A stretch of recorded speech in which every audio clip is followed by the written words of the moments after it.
14,666।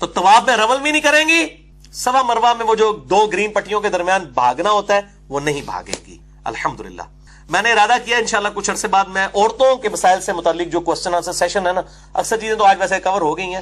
عورتوں کی امامت کا مسئلہ, وہ غامدی صاحب نے یہ مسئلہ بھی اٹھایا ہوا ہے. وہ کہتے ہیں جی عورتوں کی امامت ہے, وہ ذرا بتائیں نا سنن ابی داؤد کے اندر جو حدیث موجود ہے عورتیں عورت کی امامت کر سکتی ہیں, مردوں کی امامت کا ثبوت عورتوں کے حوالے سے کوئی ثابت نہیں.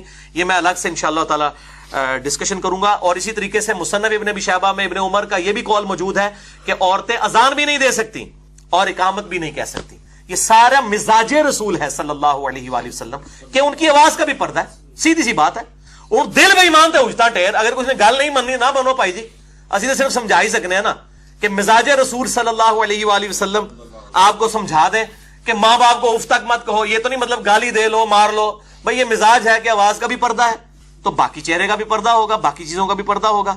اچھا, لہٰذا اس حوالے سے مولانا اسحاق مدنی صاحب رحمہ اللہ تعالی جو فیصلہ آباد والے تھے, انہوں نے ایک لیکچر کے دوران بلکہ کئی لیکچرز میں یہ بات ریپیٹ کی ہے کہ جی عورتوں کا صفا مروہ میں بھاگنا کو جو منع کیا گیا ہے یہ کسی حدیث سے ثابت نہیں ہے اور رمل میں ثابت نہیں ہے, اور وہ کہتے ہیں یہ صرف اجماع اور تواتر سے ثابت ہے. اور اس سے وہ بتانا چاہ رہے تھے کہ عورتوں اور مرد کی نماز کے اوپر جو فرق ہے اس کے اوپر جو احادیث آئی ہیں اگرچہ وہ ضعیف ہیں لیکن تواتر کی وجہ سے مان لی جائیں گی. اور اس میں انہوں نے الزامی بات یہ کی, تو مولانا اسحاق صاحب کے شاگردوں کو میں نے بہت پہلے بھی بتایا تھا کہ ان کا موقف غلط ہے. میں نے احادیث پیش کر دی ہیں ابن عمر سے موقوفاً کہ صفا مروہ کی صحیح بھی منع, رمل بھی منع, اذان بھی منع, اقامت بھی منع, اونچی آواز سے تلبیہ بھی منع. یہ ابن عمر رضی اللہ تعالیٰ عنہ سے موقوفاً احادیث المصنف ابن ابی شیبہ میں, سنن الکبریٰ للبیہقی کے اندر موجود ہیں, مسند شافعی کے اندر موجود ہیں. لہٰذا مولانا اسحاق صاحب کا یہ موقف بالکل غلط ہے.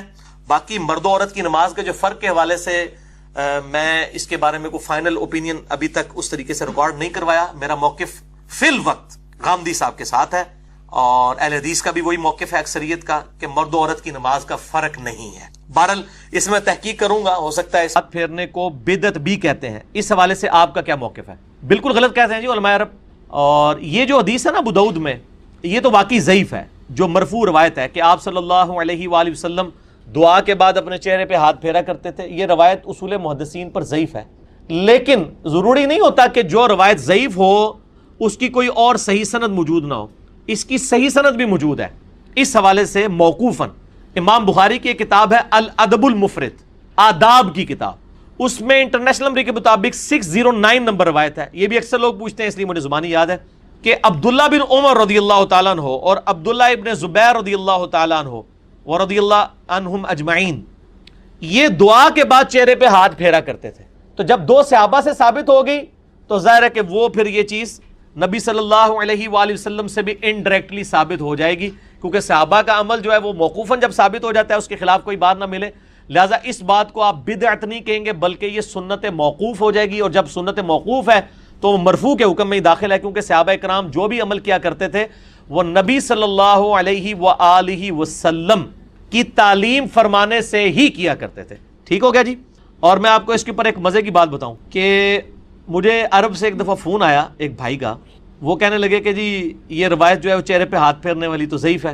میں نے کہا جی ہم نے کبھی اس کو دلیل کے طور پہ بھی نہیں پیش کیا, تو آپ کس طرح کہتے ہیں کہ چہرے پہ ہاتھ پھیرنا بدعت ہے؟ انہوں نے کہا جی ہمارے استاد ہیں عرب کے نا, وہ کہتے ہیں. میں نے ان کو کہا الادب المفرد میں امام بخاری صحیح سند سے روایت لے کے آئے. یہ روایت ہم نے جب ان کو بھیجی نا, اور اس کی سند صحیح بخاری کی سند کے اوپر صحیح ہے کہ عبداللہ بن عمر اور عبداللہ ابن زبیر چہرے کے اوپر ہاتھ پھیرا کرتے تھے دعا مانگنے کے بعد. اب آپ اس بندے کی تعصب دیکھیں, اس نے اس حدیث میں ایک راوی کے اوپر جرح کر دی کہ یہ راوی صحیح نہیں ہے, حالانکہ وہ بخاری کا راوی تھا اور اس راوی سے اسی سند کے اوپر بخاری میں حدیثیں موجود تھی. میں نے اس کو پھر 12 حدیثیں صحیح بخاری سے بھیجی اسی سند پہ جو الادب المفرد کی سند تھی.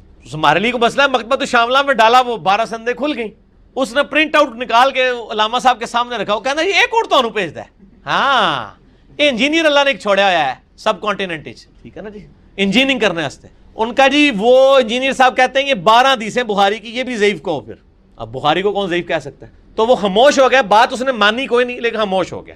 ہمارے لیے اتنی بھی کامیابی ہے, ہم کسی کو اتنا شرمندہ نہیں کرتے کہ وہ بات مانے, کیونکہ جب تک ہماری داڑھی سفید نہیں ہو جاتی اور ہم ان کے بزرگوں پہ ایمان نہیں لے آتے, صرف داڑھی سفید ہونے سے بھی نہیں بات چلے گی, ان کے بزرگوں پہ ایمان نہیں لے آتے اس وقت تک انہوں نے ہماری بات نہیں ماننی. تو ان کو ہم منوانا بھی نہیں چاہتے, کیونکہ یہ تو آٹے میں نمک ہے. ہم ان کی پبلک کو بات بتانا چاہتے ہیں, جو آٹا ہے وہ بات سننے کے لیے بھی تیار ہے. یہ جو نمک ہے نا یہ بات ماننے کے لیے تیار نہیں ہے. تو انشاءاللہ یہ نمک گھل رہا ہے اور گھل جائے گا انشاءاللہ تعالی. تو وہ اس کے بعد وہ خاموش ہو گئے.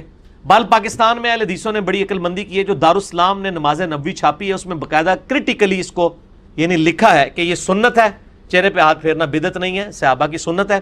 اور شیخ زبیر علی زئی صاحب نے مشکات کی دوسری جلد میں کتاب الدعا چیپٹر کے اندر, کتاب الدعوات چیپٹر میں جب یہ حدیث آئی کہ نبی علیہ السلام چہرے پہ ہاتھ پھیرتے تھے دعا کے بعد, تو نیچے لکھا فٹ نوٹ پہ یہ روایت ضعیف ہے, لیکن ساتھ ہی لکھا کہ صحیح سند کے ساتھ عبداللہ بن عمر اور عبداللہ ابن زبیر سے یہ ثابت ہے کہ وہ چہرے پہ ہاتھ پھیرا کرتے تھے, لہٰذا یہ سنت ہے. کیونکہ جب صحابہ سے ثابت ہو جائے گی وہ سنت ہے جب تک کہ کوئی صحابی اس کی مخالفت نہ کر دے.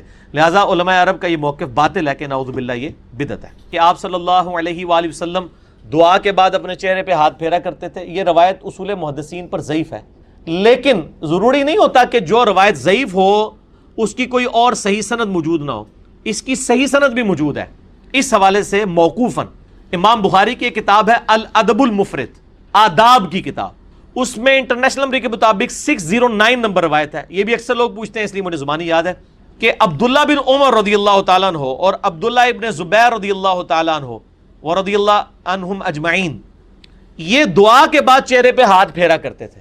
تو جب دو صحابہ سے ثابت ہو گئی تو ظاہر ہے کہ وہ پھر یہ چیز نبی صلی اللہ علیہ وآلہ وسلم سے بھی انڈائریکٹلی ثابت ہو جائے گی, کیونکہ صحابہ کا عمل جو ہے وہ موقوفاً جب ثابت ہو جاتا ہے اس کے خلاف کوئی بات نہ ملے, لہٰذا اس بات کو آپ بدعت نہیں کہیں گے بلکہ یہ سنت موقوف ہو جائے گی. اور جب سنت موقوف ہے تو وہ مرفوع کے حکم میں ہی داخل ہے, کیونکہ صحابہ کرام جو بھی عمل کیا کرتے تھے وہ نبی صلی اللہ علیہ وآلہ وسلم کی تعلیم فرمانے سے ہی کیا کرتے تھے. ٹھیک ہو گیا جی. اور میں آپ کو اس کے اوپر ایک مزے کی بات بتاؤں کہ مجھے عرب سے ایک دفعہ فون آیا ایک بھائی کا, وہ کہنے لگے کہ جی یہ روایت جو ہے وہ چہرے پہ ہاتھ پھیرنے والی تو ضعیف ہے. میں نے کہا جی ہم نے کبھی اس کو دلیل کے طور پہ بھی نہیں پیش کیا, تو آپ کس طرح کہتے ہیں کہ چہرے پہ ہاتھ پھیرنا بدعت ہے؟ انہوں نے کہا جی ہمارے استاد ہیں عرب کے نا, وہ کہتے ہیں. میں نے ان کو کہا الادب المفرد میں امام بخاری صحیح سند سے روایت لے کے آئے. یہ روایت ہم نے جب ان کو بھیجی نا, اور اس کی سند صحیح بخاری کی سند کے اوپر صحیح ہے کہ عبداللہ بن عمر اور عبداللہ ابن زبیر چہرے کے اوپر ہاتھ پھیرا کرتے تھے دعا مانگنے کے بعد. اب آپ اس بندے کی تعصب دیکھیں, اس نے اس حدیث میں ایک راوی کے اوپر جرح کر دی کہ یہ راوی صحیح نہیں ہے, حالانکہ وہ بخاری کا راوی تھا اور اس راوی سے اسی سند کے اوپر بخاری میں حدیثیں موجود تھی. میں نے اس کو پھر 12 حدیثیں صحیح بخاری سے بھیجی اسی سند پہ جو الادب المفرد کی سند تھی. ہمارے لیے کو مسئلہ مکتبۃ الشاملہ میں ڈالا, وہ 12 سندیں کھل گئیں. اس نے پرنٹ آؤٹ نکال کے علامہ صاحب کے سامنے رکھا, وہ کہنا یہ ایک اور تو بھیج ہے. ہاں انجینئر اللہ نے ایک چھوڑا ہوا ہے سب کانٹیننٹ, ٹھیک ہے نا جی, انجینئرنگ کرنے واسطے. ان کا جی وہ انجینئر صاحب کہتے ہیں یہ 12 حدیثیں بخاری کی, یہ بھی ضعیف کہو. پھر اب بخاری کو کون ضعیف کہہ سکتا ہے؟ تو وہ خاموش ہو گیا. بات اس نے مانی کوئی نہیں, لیکن خاموش ہو گیا. ہمارے لیے اتنی بھی کامیابی ہے, ہم کسی کو اتنا شرمندہ نہیں کرتے کہ وہ بات ماننے, کیونکہ جب تک ہماری داڑھی سفید نہیں ہو جاتی اور ہم ان کے بزرگوں پہ ایمان نہیں لے آتے, صرف داڑھی سفید ہونے سے بھی نہیں بات چلے گی. ان کے بزرگوں پہ ایمان نہیں لے آتے اس وقت تک انہوں نے ہماری بات نہیں ماننی. تو ان کو ہم منوانا بھی نہیں چاہتے, کیونکہ یہ تو آٹے میں نمک ہے. ہم ان کی پبلک کو بات بتانا چاہتے ہیں. جو آٹا ہے وہ بات سننے کے لیے بھی تیار ہے, یہ جو نمک ہے نا یہ بات ماننے کے لیے تیار نہیں ہے. تو انشاءاللہ یہ نمک گھل رہا ہے اور گھل جائے گا انشاءاللہ تعالی. تو وہ اس کے بعد وہ خاموش ہو گئے.